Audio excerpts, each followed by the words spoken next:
Hey everybody, welcome to the show. Around the Nation, right here, TOT Nation. Jeff Waldorf here with you. We've got quite a busy show today. A lot of stuff, a lot of video clips. We've got a lot of great breakdowns on the day's show.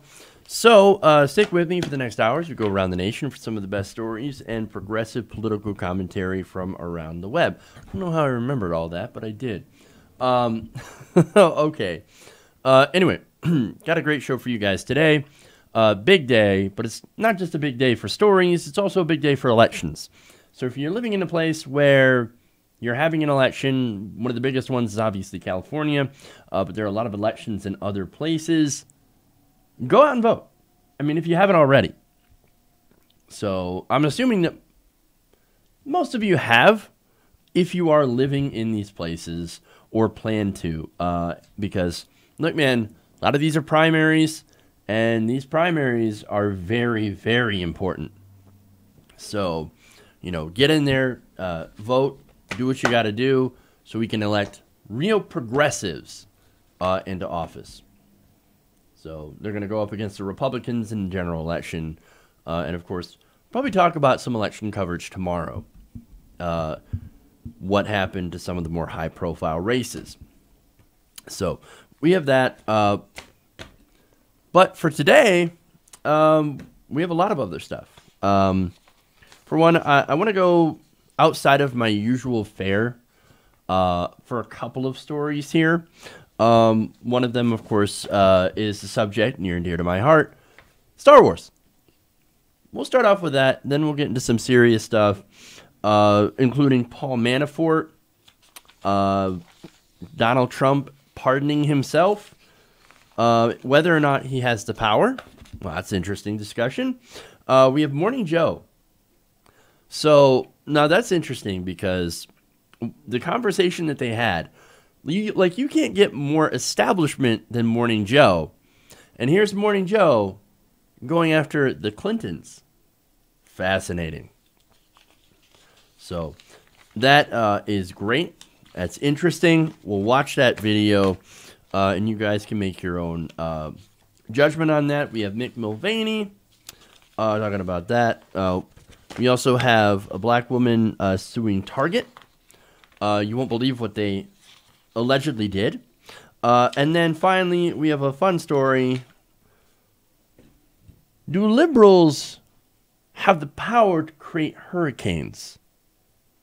And will we use them to stop Donald Trump from winning the election? That's a very interesting question. Actually, no, it's not an interesting question. It's a stupid question from a stupid person, but we'll have fun with it anyway. So it's going to be great. All right, so that's at the end of the show. Now, first, I'm getting asked about the literal Nazi Patrick Little. So, yeah. I believe he's running in California. We'll see how that race goes. I'm pretty sure the Nazi will not win. At least if you put him against a progressive. Now, in a Republican primary, well, that's an open question. But anyway, so, now before we get into the show, please make sure to like and share the stream if you haven't already.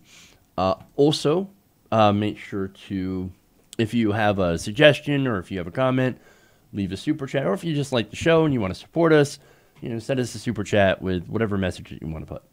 And we'll likely read that on the air. So that's what we do here. All right. So let's move on. Let's start out with something that's getting a little bit of attention here in the media. And, of course, something that is rather close to me, that is Star Wars and nerd fandom in general. So, all right.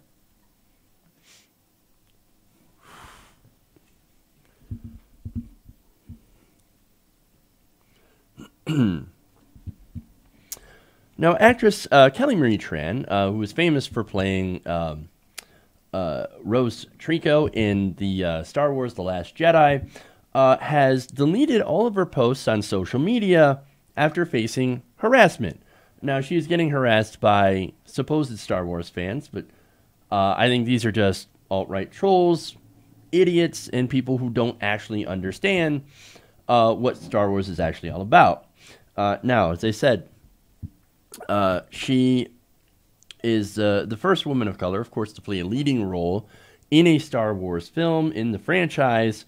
And, of course, when that happens, and this is not a surprise, this has been happening ever since the movie has come out, ever since she was even cast to be in this movie, that she was getting sexist and racist comments. Now, let me give you some examples of this. The Rose Tico description in the Wikipedia website was altered to feature offensive racist language. Now, this happened last year, which includes changing the character's name to Ching Chong Wing Tong. Oh, no, that's totally not racist at all. Are you serious? And, of course, they also referred to her as stupid and autistic. Well, that's a shot at the autistic community, of course, which is deeply, deeply offensive to the autistic community because, I mean, look, it's deeply offensive to pretty much everybody. And is not the right thing to say. It is a terrible thing to say. It is awful. So don't do that. Now, if that's not bad enough, here comes alt-right. This is alt-right personality Paul Ray Ramsey, who put this up on Twitter. So, apparently, that is not the right... She is not the right type of Asian. So, of course, this is not a surprise coming from people like that, from the alt-right. Look, man, I'm sorry she's not attractive enough for you. Because apparently, according to people like that, a woman's only worth is apparently to be fat fodder for their sad existence. Look, like her character or not, and look, I guess it's mixed, right? Or like what the character had actually done if you had watched the movie. Or hate the movie if you want, or not. Don't attack the actors for doing what they were hired to do. They're actors. Don't attack them for their roles. I'm actually really tired of seeing people attacked for their roles. For the roles that they play. Especially if their character does something that they don't like. Why attack the actor? That's not the actor's fault. So you got written shitty lines, shitty dialogue, or whatever, your character does something unexpected. How's that the actor's fault? They're just doing their job. You want to get mad at somebody, get mad at the writer, right? But at the same time, don't do racist attacks against the writers either. Look, people take fandom a little bit too far, right? And this is coming from somebody who is a fan of Star Wars, a big fan of Star Wars, and a big Trek fan. I mean, all sorts of, sci-fi, superhero movies. I love all that stuff. But for God's sakes, don't go after somebody who's just portraying somebody from in a movie. Don't go after the actor when the actor didn't do anything wrong. Maybe they had a poor performance. Okay, look, if you want to criticize, say, well, I believe the actor was a little bit wooden. I don't think they delivered the dialogue correctly, or their performances wasn't great. That's fair criticism. But when you single out and you target an actor, for example, John Boyega, played Finn in Last Jedi, Force Awakens, etc. People went after him because he's black. Why? Black people can't be stormtroopers. Oh my God. Again, it shows a complete. First of all, that you're a complete asshat racist. And second, you don't know anything about Star Wars. It just doesn't make any sense, right? I mean, look, if you're going to target these people and do racist, sexist, misogynistic attacks, and you troll the actors and actresses so much that they decide, you know what, fuck it, I'm not going to be on social media anymore. This sucks. I'm getting attacked every day for just doing my job. And these are vile, these are heinous attacks. I mean, look, if you're somebody who goes out there and does that, get a life, man. What are you doing with yourself? And it is funny how some of these so-called fans who hate the new movies, right? And again, real fans, they can also dislike the direction of the movies. Obviously, this last one was pretty controversial. But you can like it for stylistic choices, right?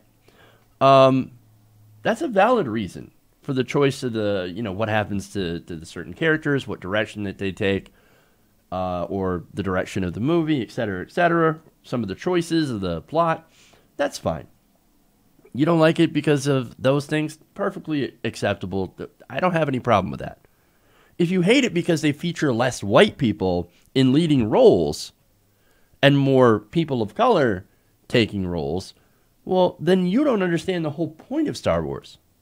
You don't understand the whole point of anything, and you're an idiot. Look, these alt-right trolls, the ones that are attacking them the most, and I think that's where this comes from, is, look, these people love fascism. Star Wars is probably the most anti-fascist movie.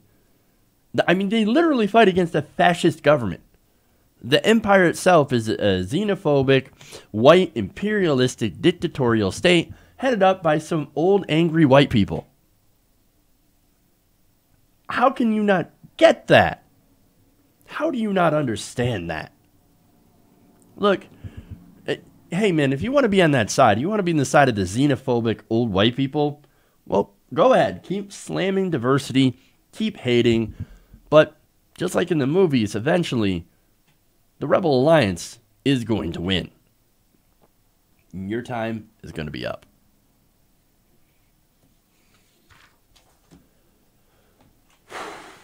Okay.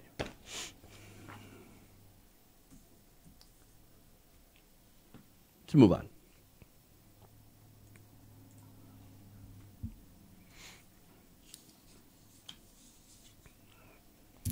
Paul Manafort in even more trouble.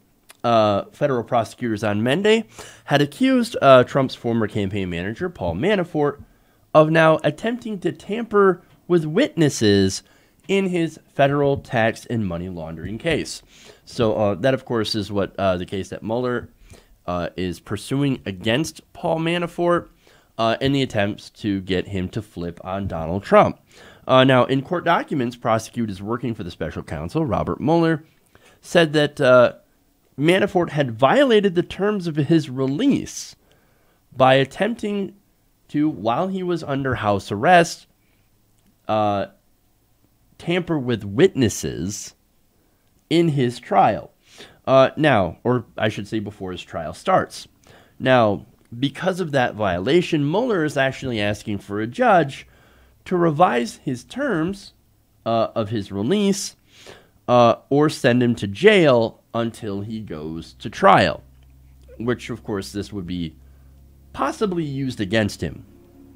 Now, Manafort, of course, is accused of violating federal lobbying, tax, and money laundering laws as part of a scheme in which he lobbied for a pro-Russian party in Ukraine. Now, the money that he had, that he made from doing that lobbying, he ended up hiding a lot in foreign bank accounts.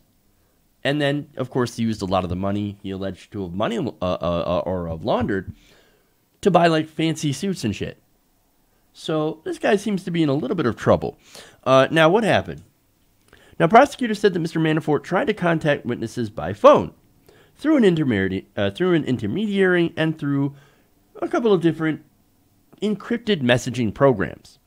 And he would have gotten away with it if he didn't use Apple iCloud. I'm not kidding.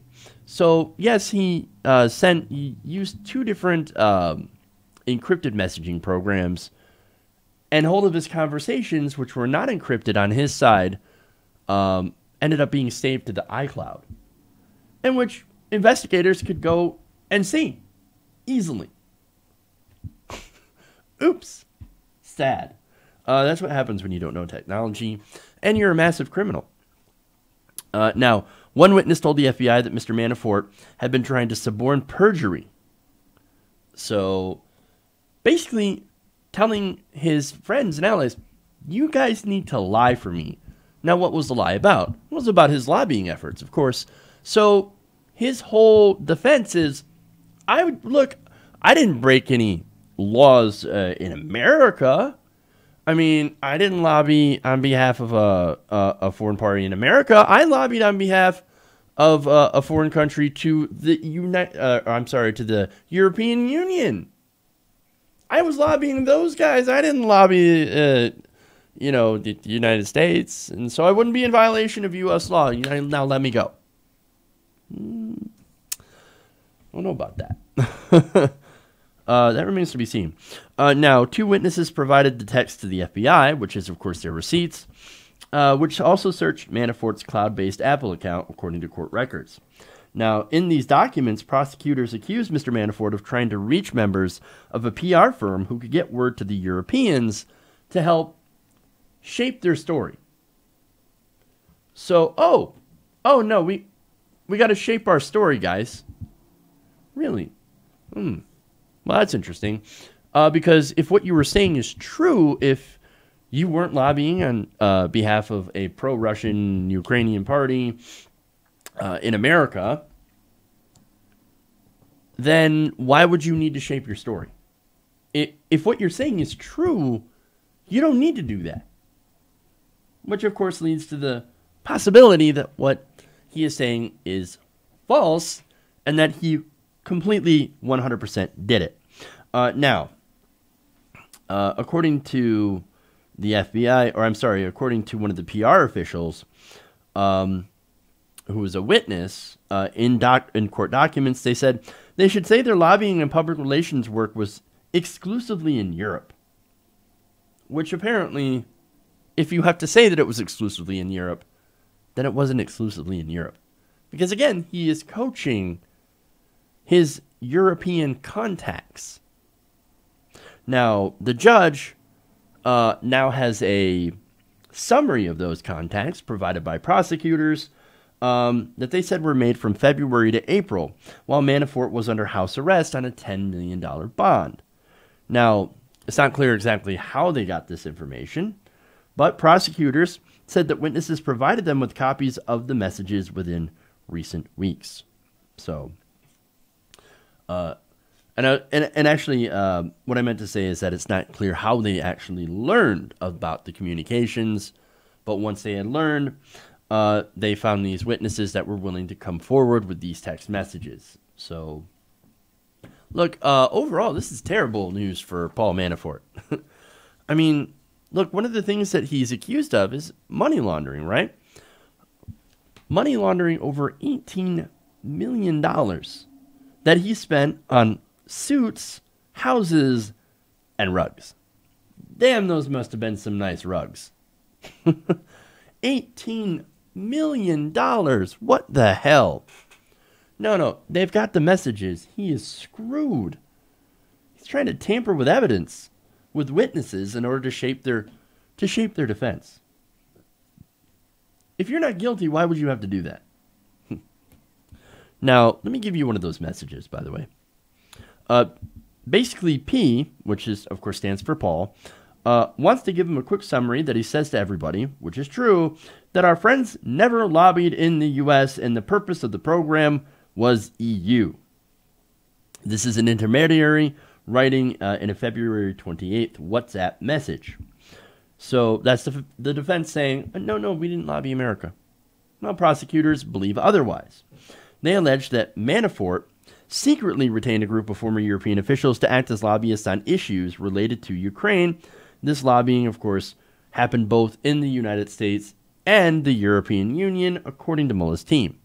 So, look, again, the question is, if you're guilty, why do you have to coach your friends and tell them the story? Why do you have to shape the narrative?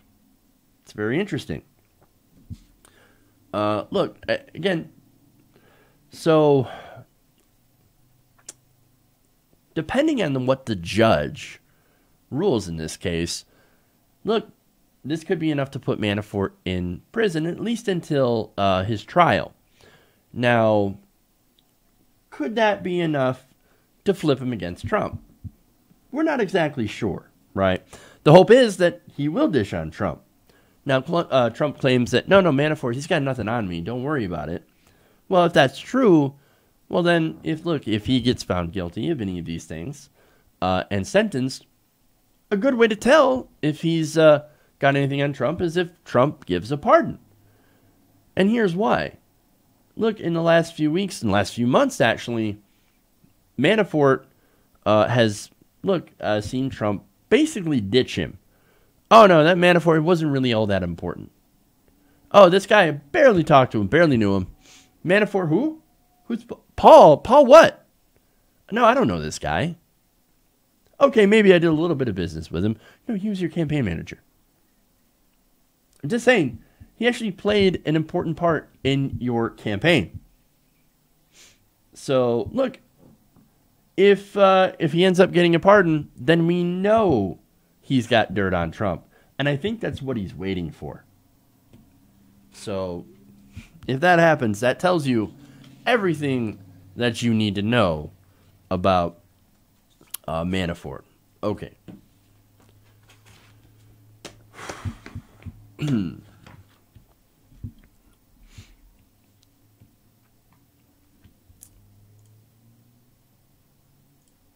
Moving on. Speaking of pardons, on Monday, President Trump basically asserted the right to pardon himself for any crime.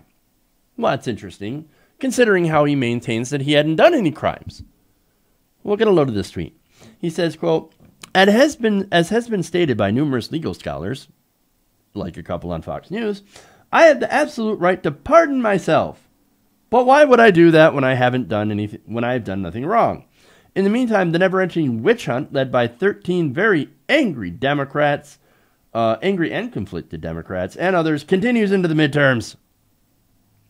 That's funny how you assert the power to pardon yourself, but then say, well, I don't need to pardon myself, but I could if I had to. I mean, if I could, I could totally pardon myself if I needed to, but I don't really need to. But I'm telling you that I could do it even though I don't need to, just in case I need to. What? Okay. So, look, there's the question, right? So, can he pardon himself? Well, there's a few legal scholars that have weighed in. And actually, they say, no, actually not. Now, on August 5th of 1974, Mary Lawton, the acting assistant attorney general, actually looked at that question of whether the president can pardon himself. Now, of course, that happened during the term of Richard Nixon, the presidency of Richard Nixon. So Nixon, of course, was getting himself into a lot of trouble, and if anybody could have used a pardon at that point, it was Nixon. Now, she wrote, under the fundamental rule that no one may be a judge in his own case, the president cannot pardon himself. Well, it's fairly clear, right? Again, if you have the power to pardon yourself after doing a criminal act, well then, that would make you a despot. That would make you an authoritarian, and that would basically end rule of law. No. I don't believe in rule of law. I am an authoritarian. I will do whatever I want, and then I will pardon myself of any crime. This is what happens in a banana republic. This is what happens when you actually don't have democracy. So it is kind of funny to see Donald Trump go out and claim he has that power, because he's basically saying, I don't believe in democracy. I don't believe in rule of law. I'll just pardon myself. So, now, Lawton's analysis was analyzed last year by a trio of legal scholars for the Washington Post. Now, that included the White House counsels for President Obama and Bush. They wrote, the Justice Department was right that guidance could be found in the enduring principles that no one can be both the judge and the defendant in the same matter, and that no one is above the law. Well, President Trump comes out with this and says, no, I am above the law. Now, what are the implications of that? Well, we'll have to see. But the Constitution, well, let's go to that. If you're a constitutional conservative, you believe in the Constitution. If you're like, founding fathers, founding principles, well, then this part will interest you greatly. The Constitution specifically bars the president from using the pardon power to prevent his own impeachment and removal. It also adds that any official removed through impeachment remains fully subject to criminal prosecution. That provision, of course, makes a lot of sense. Wouldn't make sense if you could pardon yourself. So, there you go. Now, there are a couple experts out there, and this is where you get the, well, they're mixed headlines. Can the president pardon himself? It's a little bit mixed. Well, here's why. One person, law professor Jonathan Turley, writing Monday in USA Today, says, yes, the president does have the power to pardon himself. However, he calls the idea of the self-pardon, quote, reprehensible and ignoble. And then, of course, another person you had talking about self-pardons was Trump's lawyer, Rudy Giuliani. Now, Giuliani said that Trump probably had the power to pardon himself, but then added later that such an act would likely lead to his, quote, immediate impeachment. And to be honest, look, I think that this might be the only situation where you possibly might see impeachment. Not Russia, not the financial money laundering crimes or anything like that, but actually this kind of abuse of power. Pardoning themselves. And this is something that not even Republican politicians could hide from. Potentially. And look, I think this situation is actually incredibly unlikely. Why? Well, look, I said that this is potential. Like you could have the Republican Party potentially turn on Donald Trump if he tries to pardon himself. But the other possibility is that the Republican politicians won't care. And let me tell you why. As long as their base loves Donald Trump, and as long as it affects their elections, their chances in an election, then these politicians won't move. They just won't. And look, there's a lot of right-wingers that are authoritarians. There are also a lot of centrists that are authoritarians as well.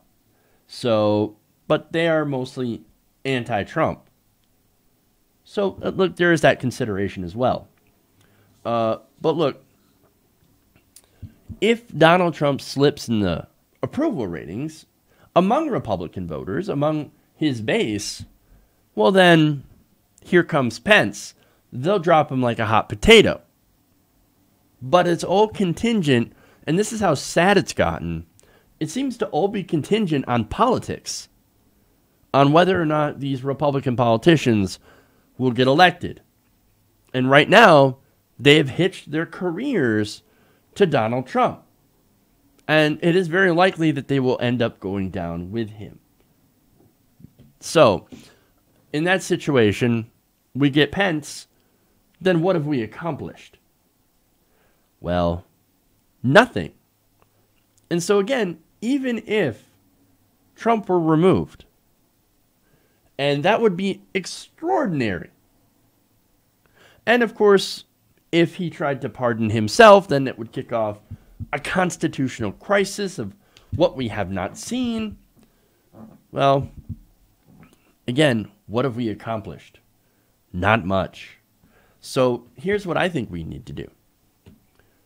We need to beat Trump with policy.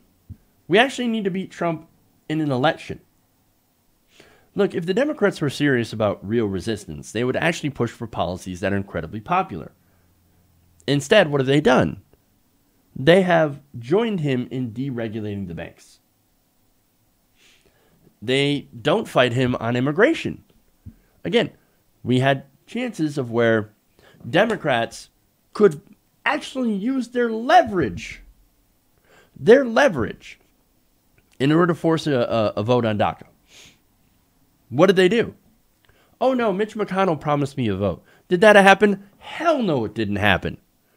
You think Mitch McConnell gave a shit at all about whether the Democrats got a vote? No, he laughed all the way back into a shell.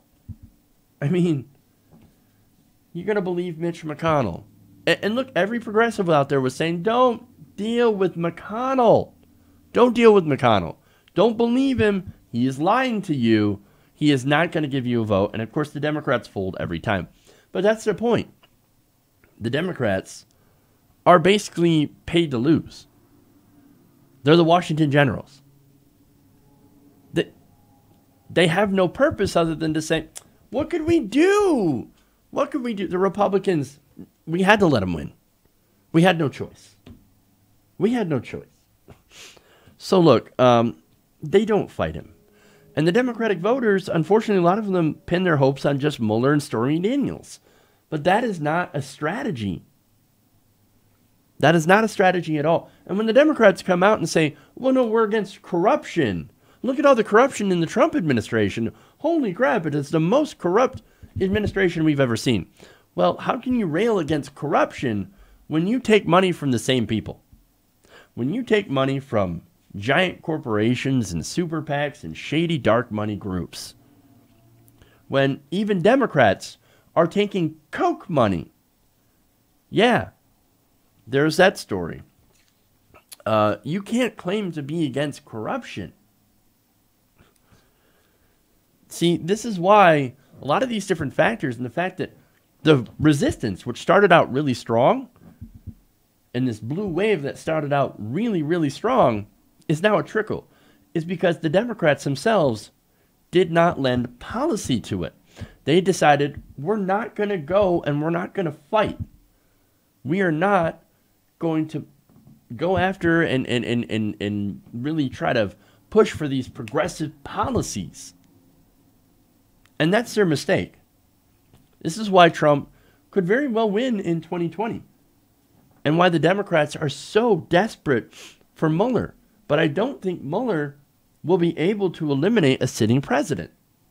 And besides, Donald Trump has no shame. Even if they find collusion, he'll be like, so what? Pardon myself. I am a king now. I'm the Emperor Trump. You can't get rid of me. You're fired, Mueller. Gone.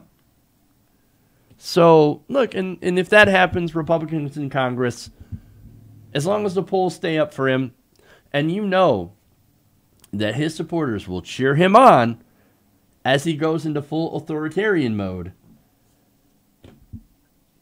he'll stay in office, and the Republicans will not impeach him because they love authoritarians, they hate democracy, and they hate the rule of law. So, no matter what happens, we're in for a rough ride. But if progressives actually push on policy, then it's pretty much our only chance of eliminating Trump. So if you want to win in 2020, run on Medicare for all, run on free college, run on the living wage, run on those policies that are actually popular. Because if we rely on Mueller to save us, then we're already doomed. Okay.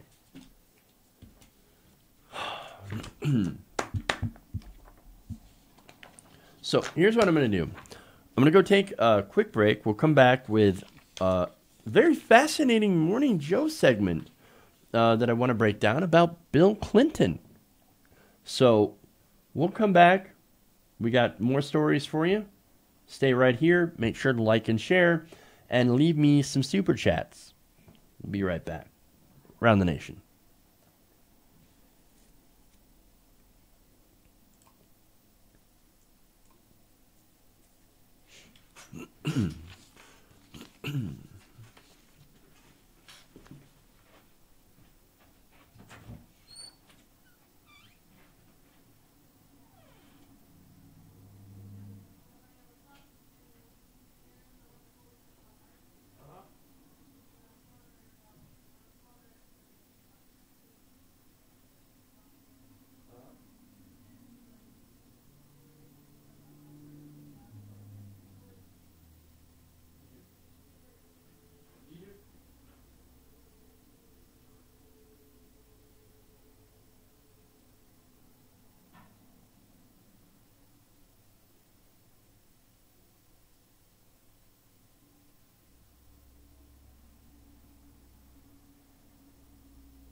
Hey everybody, welcome to the show, Round the Nation, right here, TYT Nation. Jeff Waldorf here with you. So, got more stories here, but first, read a super chat. We have, yeah, I had to clear my throat. Platypi writes, he's your YouTube mate, keeps you up to date, brings the latest stories. He has viewers from many countries. He's a great guy, soothing voice if you're high. Can't get enough of Jeff. Well, thank you very much. I do not deserve that praise, but thank you. I appreciate that anyway. That is super, super, super kind of you. So thank you so much. Okay. I do drink water. Okay. Anyway, just reading some comments here. Let's go to the next story here. We have the Clintons. Let's do this.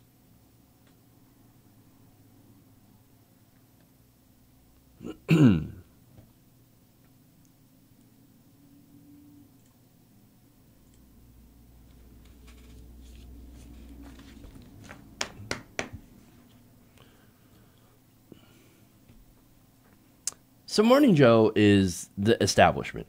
I mean, that's pretty much who all of Washington tunes into in the morning, including Donald Trump, because I think Donald Trump likes to hate watch.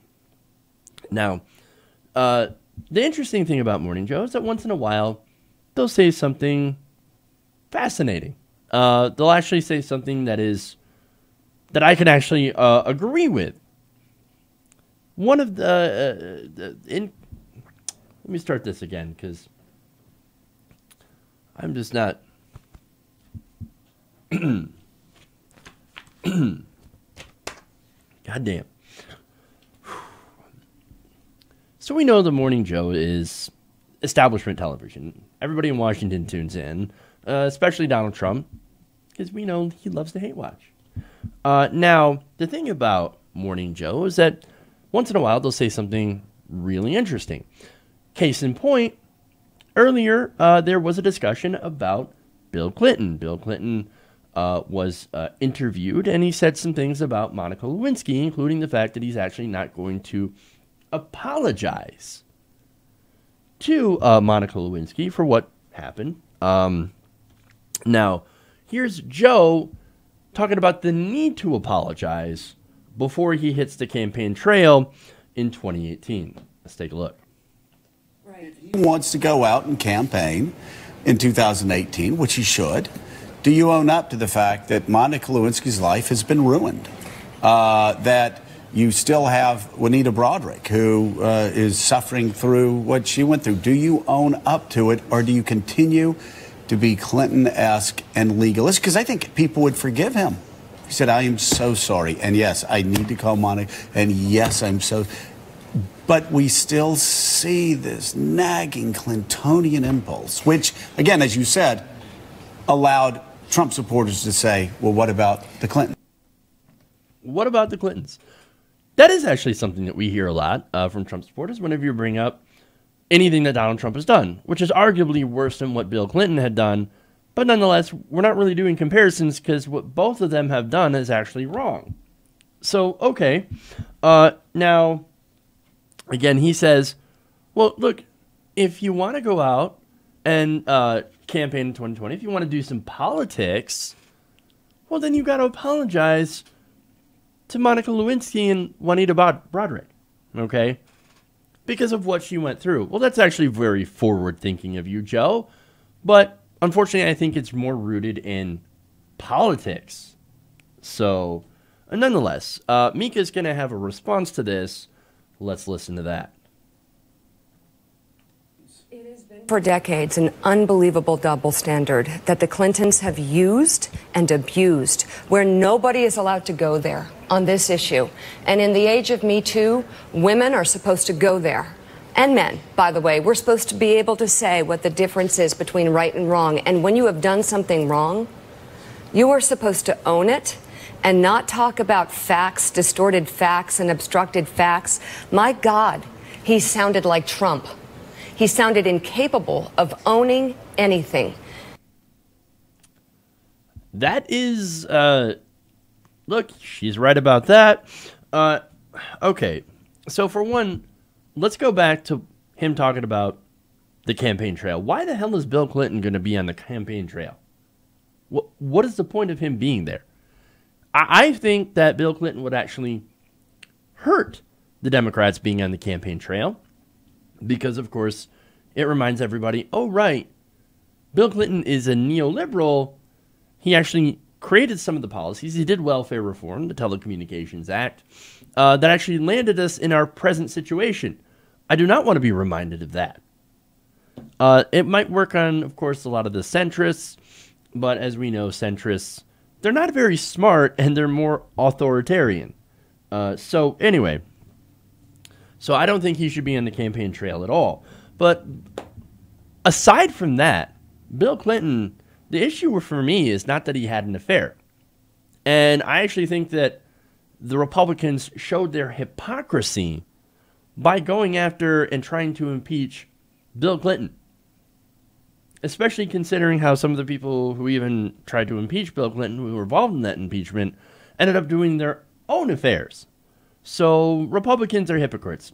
Doesn't excuse what Bill Clinton did, but it's still a point that should be made, right? No, the worst part about that is how Lewinsky was treated afterwards. So, I mean, just the attacks. Hillary Clinton herself went on the attack against Monica Lewinsky, who I think in this case is... Yes, she did do those things, but I think in a way she was a victim of people who had, power. And I think with power comes an element of coercion, in a way. I'm not saying that, I'm not saying anything more than that. But, look, he's not taking responsibility for any of that, any of that shit, so... That's a problem, right? Now, Steve Schmidt is going to weigh in on this interview and how disastrous it is, and he's going to say this. What you saw there, I think, is the end of Bill Clinton's life as a public figure in this country. Because of that interview, I don't think he's campaigning anywhere ever again unless he can clean it up and fix it pretty quickly. And by the way, the Democrats desperately need this man. I still think the successful president. I don't think they need him. Democratic mind politically of their time. I think Barack Obama was LeBron James, as he said. He was just unbelievably skillful. Bill Clinton, a brilliant tactician. Democrats need him engaged. No, they don't. He needs to apologize and move on. All right, so... again, Schmidt's like, well, he's over unless he apologizes. This insistence of bringing Bill Clinton back into electoral politics to have him go and campaign in 2020 for, of course, what's going to be establishment centrist Democrats. Look, they keep bringing it up. Again, this is establishment television. This is establishment Morning Joe. That's what the establishment wants. They want to bring Bill Clinton back. So here they are. They're saying, Bill, just apologize already so that you can get back out there and we can have the centrists. We can have the centrists and the third way come back into power, and then the status quo and the establishment will be wonderful. But there is one person on that panel that keeps disagreeing with that, and that is Mika. In fact, here's what she said at the end of the segment. Listen, Steve. This is the tragedy. He said, what about to past presidents? And yes, what about them? But you know what? We're at a moment in history where this is no longer okay. We're not doing this anymore. And it's too bad that the former president didn't own it. And as for Democrats, Democrats don't need him. They don't need Hillary. We don't need them. Damn. We don't need Bill Clinton. We don't need Hillary. No more Clintons. I love the little argument that they had, in a way, right? He's like, no, we need Bill Clinton. The Democrats need Bill Clinton. No, we don't. No, we don't. That is kind of funny. Look, she is right in the fact that we don't want Hillary Clinton. In fact, there was a whole election in which the country got to decide on whether they wanted to elect Hillary Clinton or a game show host. A lot of the country picked a game show host. And then the way our system works, enough people in the right areas chose a game show host.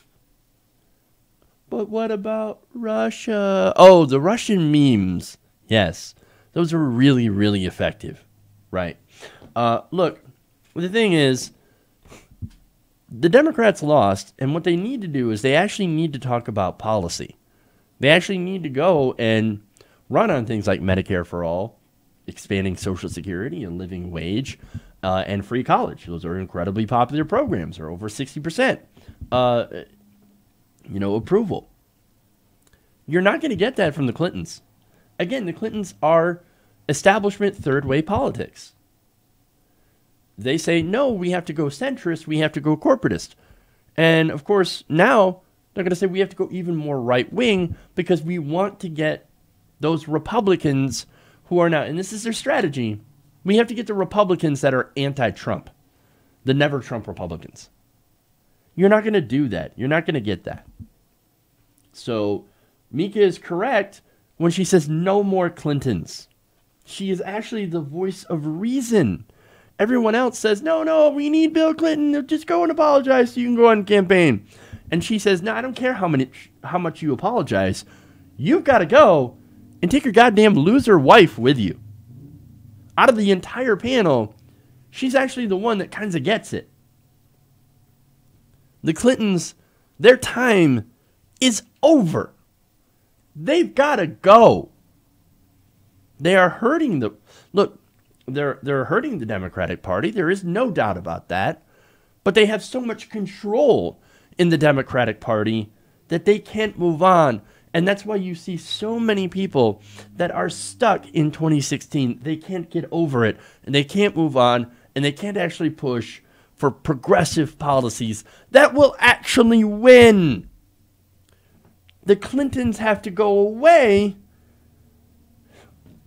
because, so we can get the rest of the party, the rest of the Democratic Party, to finally understand, to finally get it, and to finally do what they need to do to actually win.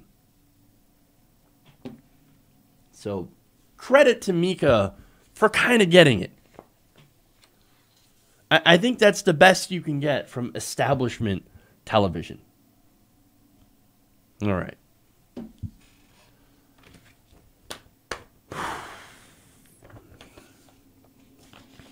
Jeez, we got more stories here. All right. Let's skip Mulvaney and let's move into... Oh, I love this story. We got time for one more story, so let's hit it. Okay.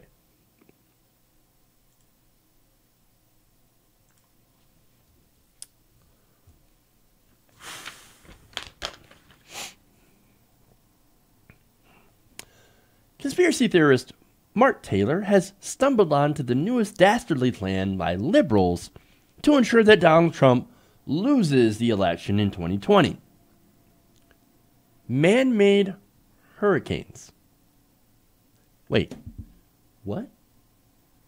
Taylor, during an appearance on a right-wing broadcast, said that anti-Trump forces will now employ secret weather-based technology to create hurricanes just before the midterms in order to suppress Trump voters voting.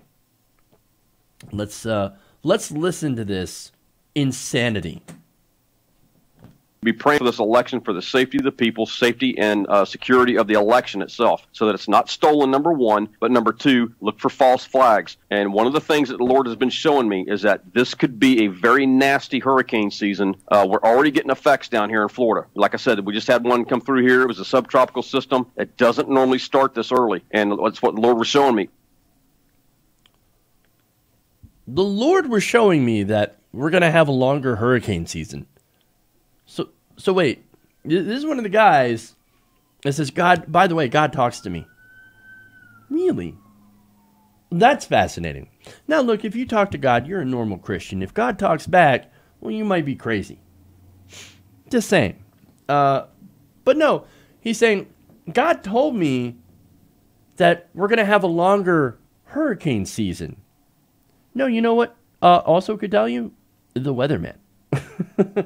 Look, we have some experience using technology to be able to look at weather patterns. And yes, we even have the technology to look at climate.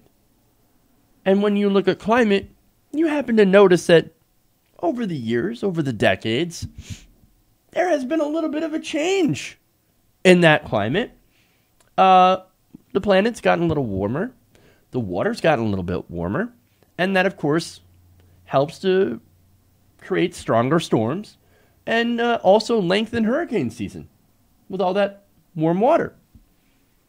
But of course, you know, this guy, he's like, no. All that climate change stuff? No, not real. You know what's really happening? God told me that it was the liberal weather machine.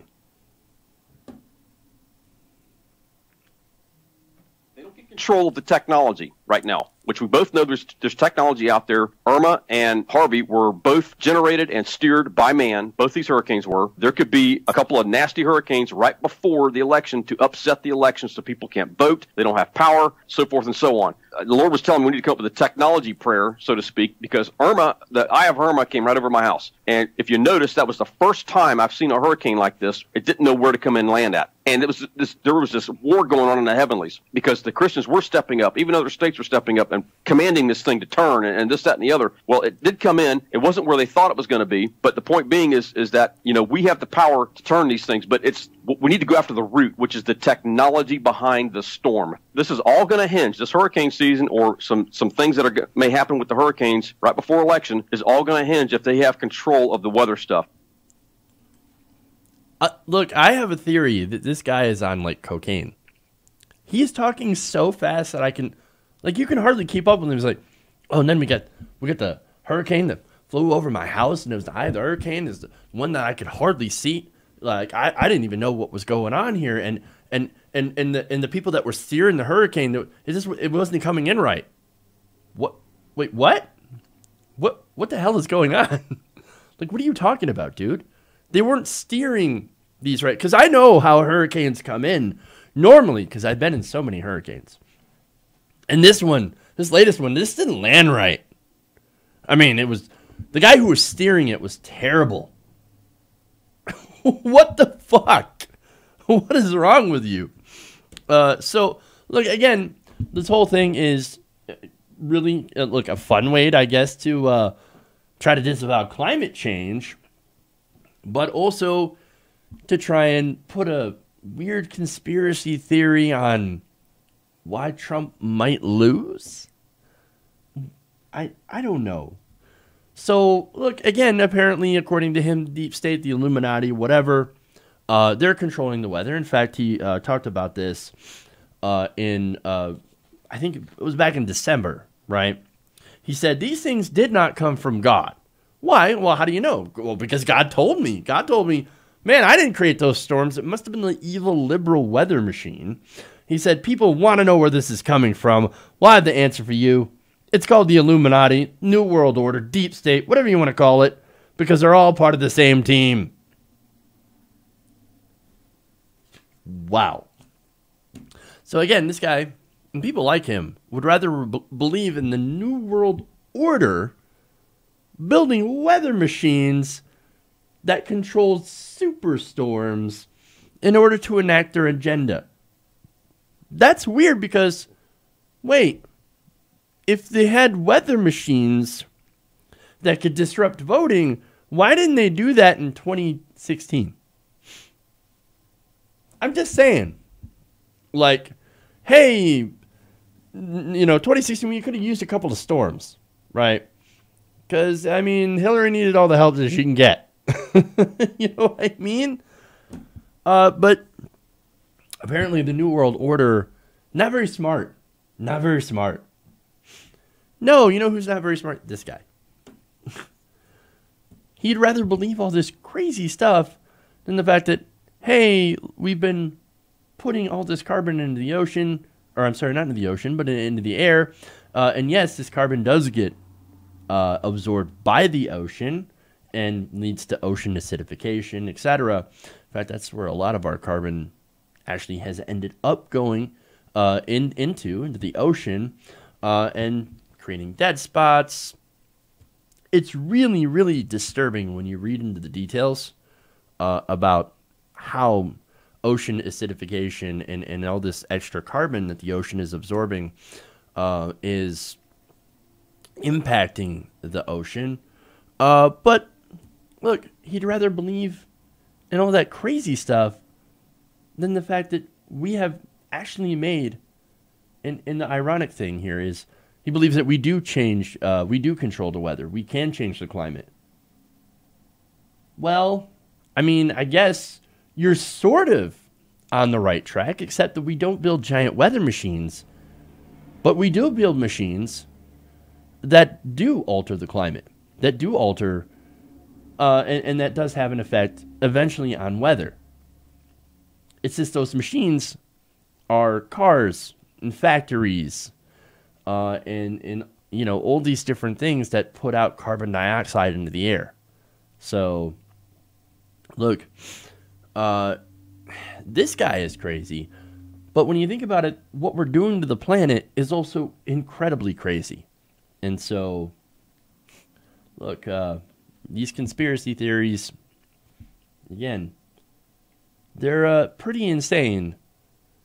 And I think they're all an attempt to try to deflect from the real truth. In that, look, there is climate change. It is happening. And as far as trying to get people to not go to the polls or trying to keep people away from the polls, well, that's just projection, because Republicans are the best at trying to keep people away from the polls and suppressing the vote. So, anyway.